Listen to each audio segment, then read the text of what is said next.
خلا جو ہے وہ عمومی طور پر عورت کی جانب سے مطالبہ کیا جاتا ہے. شوہر کو اللہ تبارک و تعالی نے طلاق کا حق دیا ہے. صحیح. اور قرآن مجید میں اس کو بیان کیا گیا بیدہ عقدۃ النکاح کہ مرد کے ہاتھ میں نکاح کی گرہ ہے. صحیح. اور اس میں بیش بہا جو ہے وہ حکمتیں ہیں. تو خلا ایک ذریعہ ہے جس کے ذریعے سے عورت جو ہے وہ اپنے شوہر سے طلاق کا مطالبہ کرتی ہے، جدائی کا جو ہے وہ مطالبہ کرتی ہے. ٹھیک.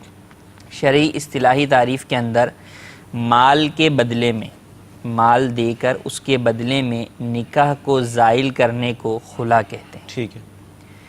تو خلا سے جو طلاق واقع ہوتی ہے وہ طلاق بائن واقع ہوتی ہے. ٹھیک ہے. خلا سے طلاق بائن واقع ہو جاتی ہے. ٹھیک. حدیث مبارک کے اندر جو ہے وہ بلا وجہ جو عورت خلا کا یا طلاق کا مطالبہ کرے اس کے بارے میں یہ فرمایا گیا کہ ایسی عورت جنت کی خوشبو بھی نہ پائے گی. اللہ اکبر. تو بلا وجہ طلاق دینا شوہر کے لیے بھی منع ہے، صحیح. اس کی اجازت نہیں ہے. بلا وجہ شرعی شوہر طلاق دیتا ہے تو وہ بھی گناہ گار ہوتا ہے، اور عورت اگر جو ہے وہ طلاق کا مطالبہ بلا وجہ شرعی کرتی ہے تو وہ بھی گناہ گار ہوتی. ہاں وجوہات شرعیہ موجود ہوں صحیح. تو پھر اس کو جو ہے وہ مطالبہ کرنے کی بھی اجازت ہے، اور پھر اس کے الگ مسائل ہیں.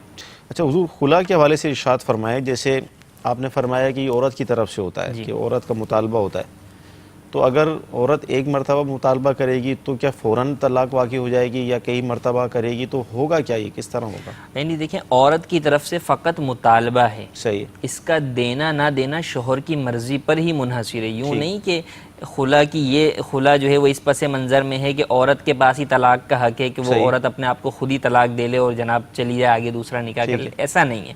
یہ کانسیپٹ بھی بعض لوگوں میں پایا جاتا ہے جو صحیح. کہ بالکل غلط ہے. وہ یہ ہے کہ عورت مطالبہ کرتی ہے کہ میں اپنے مہر کے بدلے میں خلا چاہتی ہوں. صحیح. کہ بھئی جو تم نے مجھے مہر دینا ہے اگر تو وہ دے چکے ہو تو چلو میں واپسی کرنے کو تیار ہوں، یا یہ کہ جو ہے وہ تم مجھے نہیں دینا اس کے بدلے میں مجھے جو ہے وہ خلا دے دو یا طلاق دے دو. تو یہ جو ہے وہ خلا ہے. تو اب اس صورت کے اندر شوہر کو جو مطالبہ آئے گا، جب شوہر اس مطالبے کو قبول کرتے ہوئے خلا دے گا صحیح. تو خلا واقع ہوگا. صحیح. اور خلا کے ذریعے سے بھی جو طلاق واقع ہوگی وہ طلاق بائن واقع ہوگی کہ اس سے جو ہے بغیر نکاح کے رجوع نہیں ہو سکتا. ٹھیک ہے. لیکن اب چونکہ دین سے دوری کے باعث جو ہے وہ چونکہ یہ احکام تو اپنی جگہ موجود ہیں، لیکن جب وہ کام کرنے جاتے ہیں، یعنی خلا کا ایک کانسیپٹ تو یہ لیا ہوا ہے کہ جناب بس عورت کی طرف سے مطالبہ ہو، صحیح. آگے کے احکام سے جو ہے وہ لا علمی ہے. اب صحیح. اس میں یہ ہوتا ہے کہ خلا کا مطالبے کے اندر پیپر جو ہے وہ 3 طلاق کا ہی بنوایا جاتا ہے. صحیح ہے.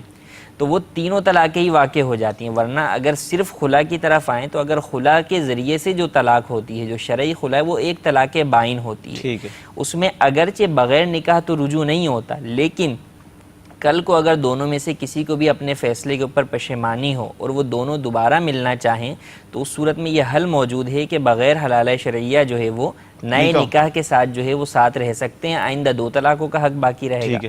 لیکن ہمارے ہاں جو ہے وہ جذبات میں آ کر جو ہے وہ ہمیشہ ہی 3 طلاق کا ہی جو ہے وہ آپشن استعمال کیا جاتا ہے. حالانکہ 3 طلاقیں ایک ساتھ دینا گناہ ہے.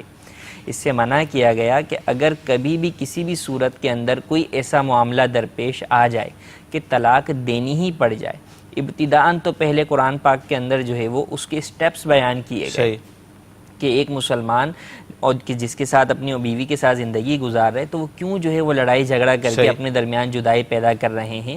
ٹھیک ہے تھوڑی ناچاکی 1-2 طرف سے ہو جاتی ہے تو فرمایا فَعِظُوهُنَّ کہ پہلے جو ہے وہ ایک دوسرے کو نصیحت کر کے آپس میں معاملے کو جو ہے وہ صلح صفائی کی طرف لے کر آئیں. پھر اس کے بعد دوسرا حکم بیان فرمایا کہ اپنے بستر علیحدہ کر لیں تاکہ اس بستر علیحدگی کرنے کی وجہ سے جو طلاق کے بعد جو جدائی ہونی ہے اس کا ایک منظر، ایک کیفیت ابھی سامنے آ جائے. ورنہ یہی ہوتا ہے کہ طلاق کے بعد پھر کہتے ہیں یہ ہو گیا، ہمیں تو معلوم نہیں تھا کہ اتنا کچھ ہو جائے گا. تو شریعت مطہرہ نے پہلے جو ہے وہ کچھ اس کے مراحل بیان کیے کہ حتی الامکان کوشش یہ کریں. پھر اس کے بعد فرمایا کہ دونوں طریق سے فریقین جو ہے وہ آ جائیں اور وہ ان میں صلح کرانے کی کوشش کریں. اب یہ بھی صورت کوئی بھی صورت کارگر نہ ہو اور طلاق کی طرف ہی آئیں تو پھر اس میں طریقہ بیان کیا کہ احسن طلاق یہ ہے کہ شوہر جو ہے وہ اپنی بیوی کو پاکی کے ایام کے اندر جو ہے وہ صرف ایک طلاق دے اور پھر چھوڑ دے اسے.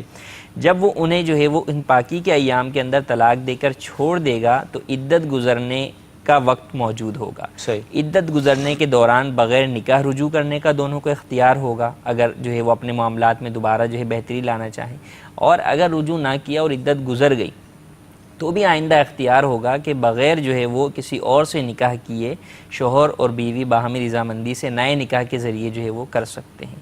تو یہ ہمارے ہاں جو ہے وہ ایک بہت زیادہ جو ہے وہ لا علمی ہے اور جہالت ہے کہ اگر طلاق لڑکے والے دیتے ہیں تو وہ بھی 3 طلاق سے کم پہ راضی نہیں ہوتے، صحیح۔ اور اگر لڑکی والے بھی طلاق کا مطالبہ کرتے ہیں وجوہات کی بنا کے اوپر، بلا وجہ تو طلاق کا مطالبہ کرنا ویسے ہی گناہ ہے، وجوہات کی بنا پر بھی کرتے ہیں، تو اب اگر کوئی لڑکے والے انہیں یہ کہیں کہ جناب ہم جو ہے وہ فقط 1 طلاق دے دیتے ہیں، تو اس پر راضی نہیں ہوتے کہ نہیں ہمیں جو ہے وہ 3 ہی چاہیے۔ صحیح۔ ایسا کئی دفعہ ہوتا ہے کہ بعض یہ پوچھنے آتے ہیں کہ بھئی چلیں وہ ہم سے مانگ رہے ہیں طلاق، تو آپ بتائیں کہ ہم شریعت کے مطابق کس طرح طلاق دے دیں، تو ان کو طریقہ بتایا جاتا ہے، تو آگے سے یہی کہنا ہوتا ہے کہ وہ ماننے کو تیار نہیں، وہ کہتے ہیں ہمیں 3 ہی دیں۔ صحیح۔ حالانکہ 3 دینا ضروری نہیں ہے، 1 اگر وہ طلاق دیتا ہے یا خلا کی صورت ہوتی ہے تو اس کے اندر بھی لڑکی کو چھٹکارا حاصل ہو جاتا ہے، تو 3 طلاق دے کر یا دلوا کر یا اس کا مطالبہ کر کے نہ خود گناہگار بنے نہ دوسروں کو گناہگار بنوائیں، اور خاص طور پر اس معاملے میں جو گھر کے بڑے ہیں، پنچایت کے بڑے افراد ہوتے ہیں،